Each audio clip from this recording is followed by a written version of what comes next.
এই সবে বরাতের রাত কত দামি রাতের যুব, কেমন দামি রাত। এই রাতে জিবরিলের আগমন মায়ার নবীর কাছে। খেয়াল করেন হাদিসটা হযরত আবু হুরায়রা রাদিয়াল্লাহু তাআলা আনহু থেকে হাদিসটা বর্ণনা।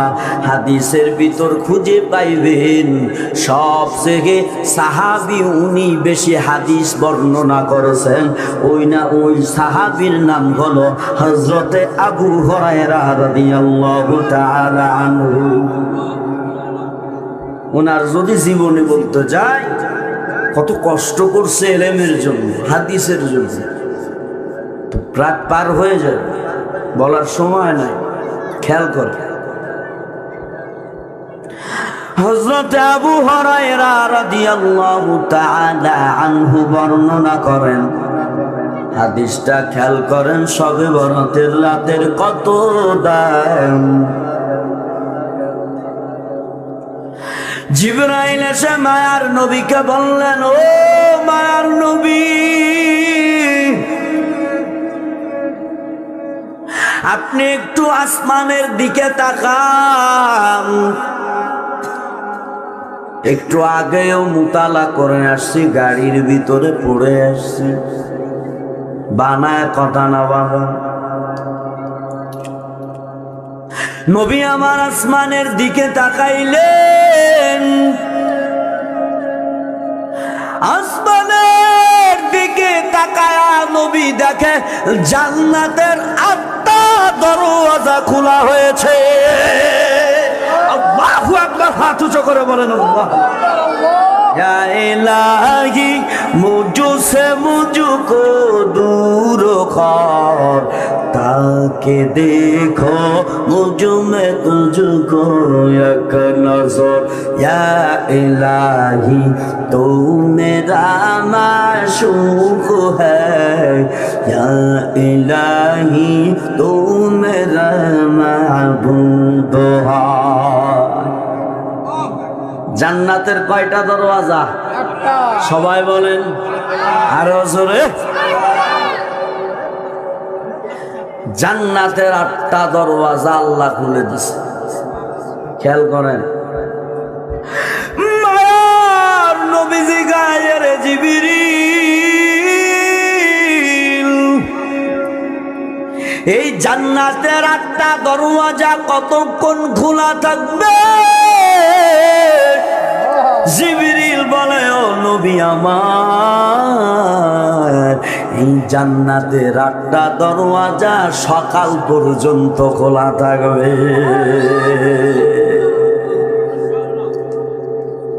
সবে বরাতের রাতের কেমন দাম, আর এই রাত্রে আমরা ঘুমাই।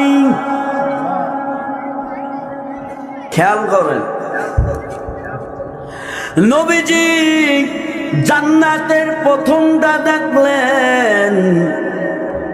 জান্নাতের প্রথম দরওয়াজার থেকে দারোয়ান আওয়াজ দিয়ে বলতেছে, কি জানেন আওয়াজ দিয়ে বলতেছে? এর দুনিয়ার মানুষ,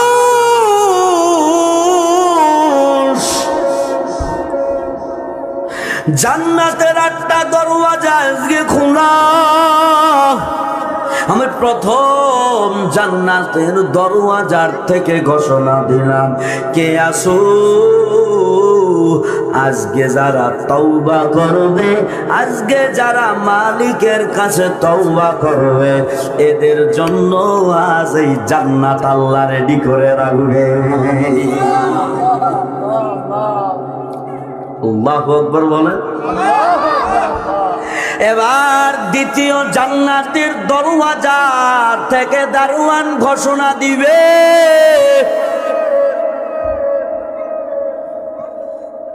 জান্নাতের দ্বিতীয় দরজায় দারোয়ান ঘোষণা দিবে, আজকের রাতে ওই সকল লোকের জন্য এই জান্নাত যারা আজ রাতে রুকুর হালাতে থাকবে। কিসের হালাতে? রুকুর হালাতে। তো নামাজের ভিতর রুকু আসে না? এবার তৃতীয় জান্নাতের দরওয়াজা থেকে আওয়াজ আসবে, দারোয়ান ডেকে বলবে, শবে বরাতের রাত, এই জান্নাতের তৃতীয় দরওয়াজা খোলা হয়েছে তাদের জন্য। আজ শবে বরাতের রাতে যারা মালিকের কুদরতি পায়ে সিজদা লাগাবে। সিজদা লাগাইতে হবে কাকে? জবান উচ্চ আওয়াজে বলেন, কাকে? কোন বট গাছে যে সিজদা লাগানো যাবে নি, কোন কবরে যে, কোন মাজারে যায়।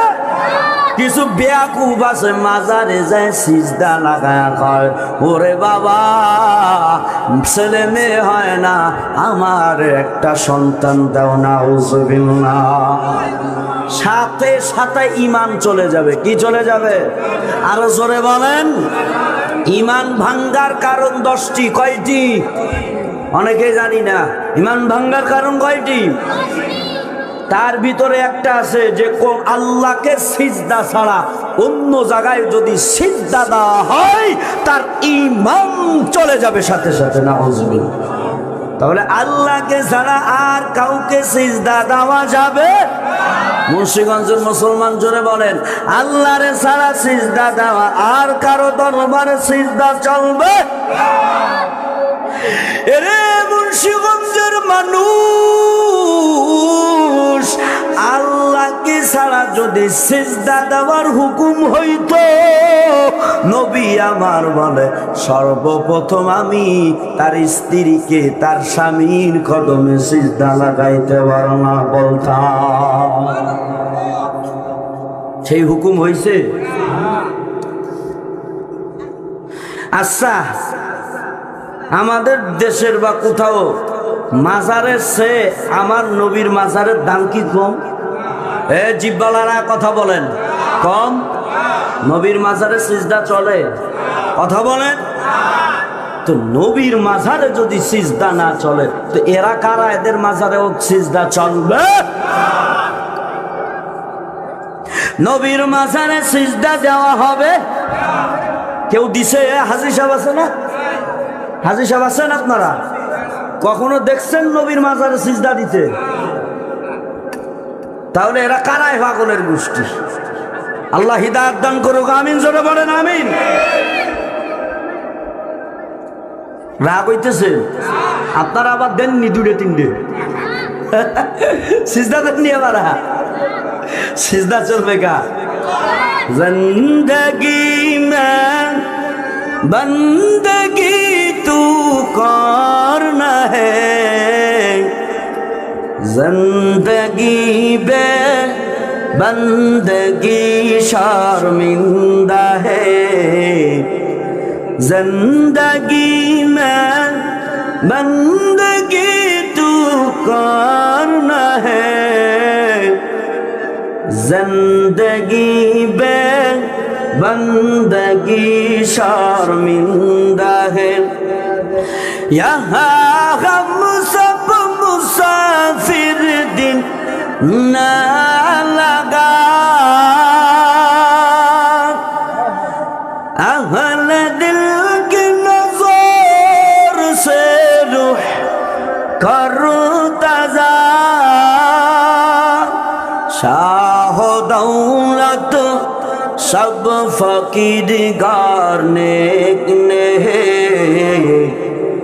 शाह दौलत सब फकीर गारनेक ने, जिंदगी में बंदगी तू कौन है, जिंदगी में बंदगी शर्मिंदा